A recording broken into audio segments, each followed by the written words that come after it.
இந்த நாள் ஆரம்பிச்சிருச்சு.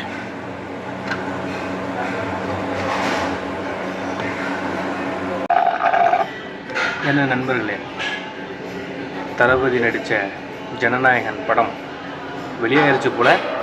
தேட்டர்லேயே ஒன்றும் ரிலீஸ் ஆகலை, அதுக்குள்ளே வெளியாயிருச்சு. இதெல்லாம் பசங்க பேசிக்கிறாங்க. ஒரு பையன் 2 நாளாக லீவை போட்டு தூங்கிட்டு இருக்கான் ரூம்லேயே. அவன் பார்த்துட்டு தான் வந்து எல்லாத்தையும் சொல்லிக்கிட்டு இருந்தேன். எனக்கு அப்படியே ஷாக் ஆகிடுச்சு. எனக்கு கொஞ்சம் கஷ்டமாகவும் போச்சு. கடைசி படம் இங்கே மலேசியாவில் தான் வந்து ஆடியோ லான்ச்லாம் பண்ணாங்க. ஆனால் இப்படி அநியாயமாக வெளியாயிருச்சே. ஏய்,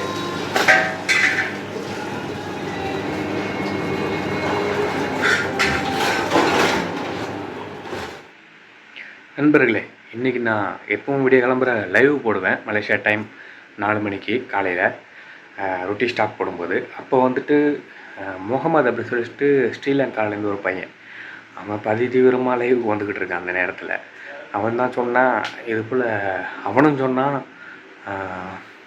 ஜனநாயகன் படம் வந்துட்டு லீக் ஆகிடுச்சு அப்படின்னு சொல்லி.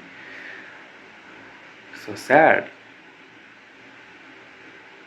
எல்லார் மனசில் எவ்வளோ எதிர்பார்ப்பு ஏற்படுத்திக்கிட்டு இருந்தது, இப்படி லீக் ஆகிடுச்சே. ஓகே, அது மாதிரி பார்க்காதீங்க நம்மளோட சப்ஸ்கிரைபர்ஸ். ஓகே, அது ஒரு மூவி தான். ஆனால் அதோட ஸ்பெஷல் என்ன, அதில் என்ன கருத்து சொல்லியிருந்தாலும் அந்த படத்தில் வந்துட்டு அது அவங்களோட ரசிகர்களுக்கு, அது வந்துட்டு விஜய் தளபதியோட ரசிகர்களுக்கு அந்த படம் ஒரு எமோஷ்னல் லாஸ்ட் மூவி அப்படிங்கிறது. ஓகே, அதுதான் அதோட வேல்யூவே. ஓகே, அது தேட்டரில் ரிலீஸ் ஆனாலும் திரும்ப எல்லோரும் அதை போய் பார்க்க தான் போகிறாங்க. முடிஞ்ச வரைக்கும் அந்த படத்தோட என்டர்டைன்மெண்ட்டுக்காக அதை வந்துட்டு போய் பார்க்காதீங்க. முடிஞ்ச வரைக்கும் அவாய்ட் பண்ணுங்கள். ஓகே, அதுபோல் வந்துட்டு இல்லீகலாக பார்க்காதீங்க. என்னோட இந்த யூடியூப் சேனல், என்னோடய கடையில் வேலை செய்யக்கூடியவங்களுக்கு ஆட்டோமேட்டிக்காக தெரியுது, காமிக்குது அப்படின்னு சொல்லியிருந்தேன்னா, அதனால் தினசரி வாழ்க்கை விலாகை வந்துட்டு வெளிப்படையாக பண்ணுறது வந்துட்டு கொஞ்சம் கஷ்டமாக போயிட்டுருக்கு. எங்கள் கடையில் ஒரு கேரக்டர் ஒருத்தர் வேலை பார்க்குறாரு, வயசானவர்.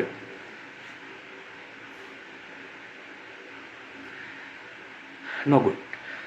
ஓகே, இன்றைக்கி 8 மணிக்கு வேலை முடிஞ்சது. சரியான கூட்டம். அதனால் நான் 1 மணி நேரம் சப்ளையர் வேலை எக்ஸ்ட்ராவே, யாரும் சொல்லலை என்ன வேலை பார்க்க சொல்லி, நான் எக்ஸ்ட்ராவே செஞ்சுட்டு வந்தேன். முதலாளி ஏற்கனவே ஒரு டைம் அவர் ஊருக்கு போகிறதாகவும் கொஞ்சம் வந்துட்டு சனிக்கிழமையும் ஞாயிற்றுக்கிழமையும் 10 மணி வரைக்கும் பார்க்க சொல்லியிருக்காரு அப்படின்னு சொல்லியிருக்கேன். ஞாபகம் இருக்கா உங்களுக்கு? ஓ ஆமாம்ல, இன்றைக்கி சனிக்கிழமை 10 மணி வரைக்கும் நான் பார்க்கணுமே. நானாக தான் 9 மணி வரைக்கும் இருந்துட்டு வந்துட்டேன். ஓ மை காட், நானாக 1 மணி நேரம் எக்ஸ்ட்ரா வேலை பார்க்கறதா நினச்சிட்டு வந்துட்டேன். இன்றைக்கி சனிக்கிழமை முடிஞ்சிச்சு. ஆனால் இந்த விலாக் வந்து வெள்ளிக்கிழமைக்கு உண்டானது. நம்மளுக்கு இப்போ நாள் முடிஞ்சிச்சு, இப்போ சாப்பிட்டு தூங்கிடுவேன். ஓகே, சனிக்கிழமை இனிமேல் நைட்டு தான் ஆரம்பிக்கும். இது வெள்ளிக்கிழமையோட விலாக் தான். ஆனால் சனிக்கிழமை அன்றைக்கி காலையிலையும் ஞாயிற்றுக்கிழமை அன்றைக்கி காலையிலையும் 2 மணி நேரம் நிற்க சொன்னார் முதலாளி. மறந்துட்டேனே. நானாக எக்ஸ்ட்ராவாக 1 மணி நேரம் நின்றுட்டு வரதான் நினச்சிட்டு நின்றுட்டு வந்தேன். 1 மணி நேரம் முன்னாடியே வந்துட்டேன். இப்போ விலாகில் சொல்லும்போது தான் எனக்கே ஞாபகம் வருது.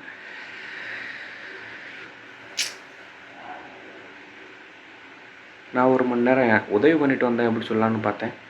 அது காசு கொடுத்துருவாங்க. ஓகே, என்ன நினைப்பாங்கன்னு தெரியலையே.